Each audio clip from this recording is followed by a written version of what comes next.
So the realtor didn't know anything about lots. And so I knew from my experience that, like it was mentioned, you got to find a realtor that knows something about lots. Realtor comes up and shows up and they don't have a clue what this is worth. You know right away not to work with that person, you know, and not to be harsh, but you got to work with somebody that's sold a lot before usually, or at least came prepared and can give you nearby locations of lots that sold and as recent as possible, stuff like that, right?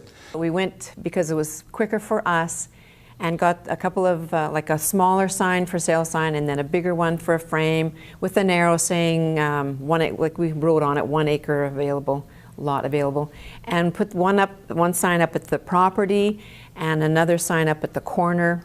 And we put that chain up in order to make sure nobody could access the property too, close off the fence like that. Yeah. There was 2 different evenings that we spent doing some things at the property. The one was just checking it out, and the next one we were actually working on it. And in the process, we actually met 3 neighbors.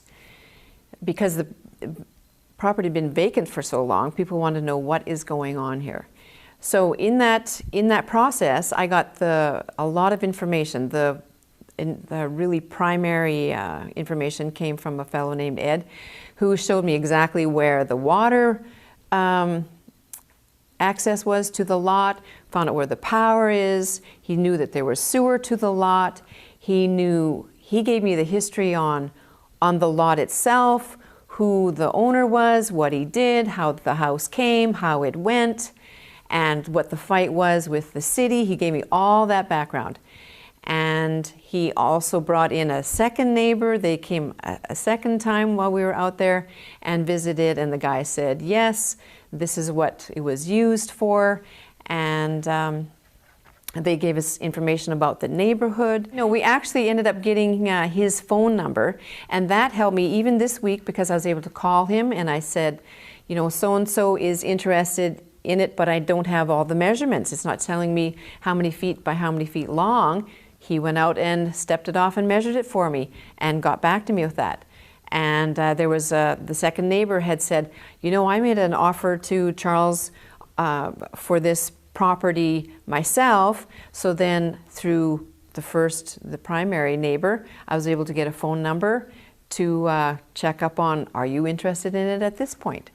Talking to the neighbors was really a huge thing. It gave us some peace of mind about what was going on with the lot, really gave us some peace of mind about it. And also, Ed was able to tell me, yes, your signs are still up. So it's been really key to have that connection. The next day when we got home, there was already 2 messages on our phone with inquiries about the lot for sale. And then even inside of a week, there was a 3rd call about it. So I followed up, and at that time I didn't know what I was going to be asking. I wasn't sure the selling process, how to ask for, you know, what percentage to ask for. But in that conversation, one of the fellows threw out the figure of $80,000. And since then, I have a formal offer from number 2 guy. Number 1 guy declined after I got back to him. Number 2 has given us a formal offer of $65,000. Number 3 guy, the one that first threw out $80,000, I've been having to get him more information, and he's getting back to me inside of this week with a formal offer. We talked to home builders is what we did. That was our strategy in order to sell the property. We knew that we had a lot that some guy out there is going to want to build on with his company. And so we thought, instead of sitting on our hands, we can go out there and we can find that guy and make the phone calls ourselves. So we called home builders, and then we got a hold of about 6 or 7, and then we got some offers, yeah, like you say. So it's only been a month. We already have a formal offer on the place. We actually can't do anything until we get the deed in our hands, which could be another month or more. But we aren't going to wait until we have the deed in our hand to start procedures. We're going to move into this. This is the point I'm making, or we should be making here, is that there are often little things that'll cause a lot of bidders to just move on to the next one, and these are the ones that stand out as being the prizes. And I'm just grateful for the opportunity to be in this program, because what I see is that I mean, I have a daughter and a daughter-in-law who are raising families, and why couldn't this be something that they do from home? And already working with Quinn, so this could be really good for our family. I have made in the last 6 months 2 times what I would make in 1 year. This is what we're going to do. Because I quit my job, and our goal is to have Stan quit his job, so once again we'll be working for ourselves. This is going to be our business. And, you know, the possibilities are endless, really, that we could be doing it full-time. We could, we'll be having help from family, and everybody can be investing, whether it's time or money. And we love to travel, so we'll have the opportunity to see lots of different places. Yeah. I could work this around my life instead of my life around my job. I worked this work around my life. That's a whole different thing. I still wanted to follow Ted's policy, you know, guideline of buy low, sell low, give the other guy a deal too, so you can sell it more quickly. So I knew this man was getting a deal. He knew he was getting a deal. So he did come up to 130. He sent me a formal offer, and then I went over that with my highlighter. I did get a lawyer at that time to help me with the jargon. There was no middleman. No, he wasn't using a realtor. So I just had a lawyer from that county go over it with me, and then at a certain point I just thought, I don't want to pay all the closing costs. I don't want to pay the extra insurance that a tax deed this is going to require. It's insurable, but it's going to cost more. And so the lawyers and my husband were like, get him to pay for it. So, because I was encouraged by his 3 visits that I knew about from the neighbor, I thought, he really wants it, I'll ask him. He gave me $5,000 more. Then, as a Canadian, the closing papers, closing documents had to be signed. And I had to travel to Montana, which wasn't very far from me, to the closest U.S. notary. So I signed the papers down there and then FedExed them over to the title company. And then they just wired the county the money to my U.S. bank account that I have in Montana. I don't live very far from Montana, so that's an easy fix for me. And so we closed, signed the documents on Tuesday. They had them Thursday, and I had the money on Friday. We paid around $34,000, which was 27% of the assessed value, $120,000. And then 6 months later, we were able to sell it for $135,000, which was 3.7 times our investment. I am keeping my contact information for the people who are interested in this property that I bought, because in a year maybe they'll be interested in another property, and I can call them and I can say, this is Shannon from Alberta, remember me? I had that lot a year ago. Well, now I've got this property. Is it something that you might be interested in, or someone you know? Yeah. So I right away have a list, and there was probably a dozen. So, wow. You know, I've got some contacts. So I will want to go back to that area again. And each area that I go to and have response from, you know, I will develop a portfolio for each area.